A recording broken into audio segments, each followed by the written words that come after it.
క్రీస్తునందు ప్రియమైన సహోదరి సహోదరులకు యేసుక్రీస్తు నామములో శుభములు. దేవుని యొక్క మహిమ మీ మీద ప్రకాశించునుగాక. ఈరోజు దేవుడు మనకిచ్చిన మాట న్యాయాధిపతుల గ్రంథము 8వ అధ్యాయము 3వ వచనం. అతడు ఆ మాట అన్నప్పుడు అతని మీద వారి కోపము తగ్గెను. అతడు అంటే గిద్యోను అనమాట.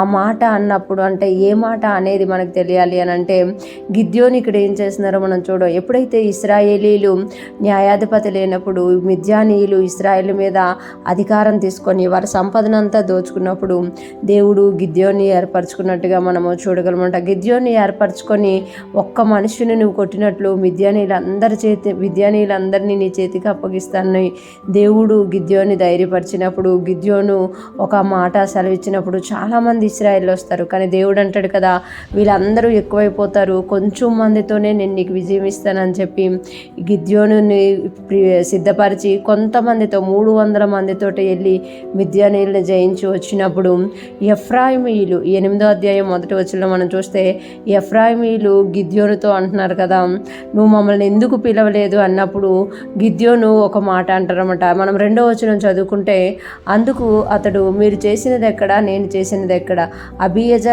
అబియజారు ద్రాక్ష పండ్ల కోత కంటే ఎఫ్రాయిమీయులు పరిగే మంచిది కాదా? దేవుడు మిద్యానీయుల అధిపతులైన ఓరేబును జయోబును మీ చేతికి అప్పగించాను, మీరు చేసినట్లు నేను చేయగలనా అనెను. అతడు ఆ మాట అన్నప్పుడు, ఏ మాట అన్నప్పుడు అని అంటే మాకెందుకు నువ్వు పిల్లలేదు అన్నప్పుడు, వాళ్ళు చేసినది వాళ్ళకి గుర్తు చేసినప్పుడు అతని మీద వారి కోపం తగ్గిందంట.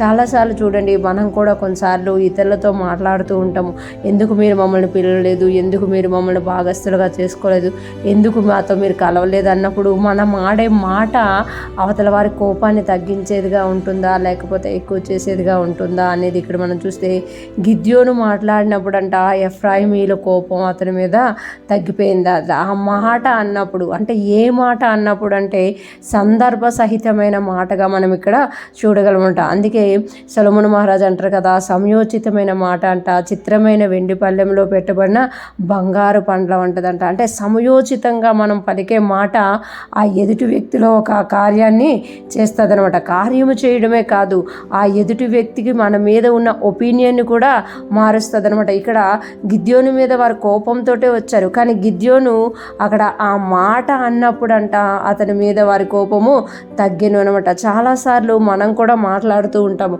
కానీ మన మాటలు కోపాన్ని పెంచడమే కాదు కలహాన్ని కూడా పెంచేస్తూ ఉంటాయి అనమాట. ఈరోజు ఫ్రెష్ మన్నా వింటున్న ప్రతి ఒక్కరూ జ్ఞాపకం చేసుకోవాలి, మనము దేవుని యొక్క యుద్ధాలు చేయడమే కాదు, మనము ఆడిన మాట అవతల వ్యక్తి యొక్క కోపాన్ని తగ్గించేదిగా, అవతల వ్యక్తిని దేవునికి దగ్గరికి చేసేదిగా, అవతల వ్యక్తిని దేవుని యందుట నిలబెట్టేదిగా ఉండాలి అని ఇక్కడ మనకి దేవుడు నేర్పిస్తుంది అనమాట. ఈరోజు ఫ్రెష్ మన్నా వింటున్న ప్రతి ఒక్కరూ కూడా సమయోచితంగా మాట్లాడదుముగాక, మన మాటలు దేవునికి మహిమకరముగాను ఇతరులకు ఆశీర్వాదకరముగాను ఉండునుగాక. ఆమేన్.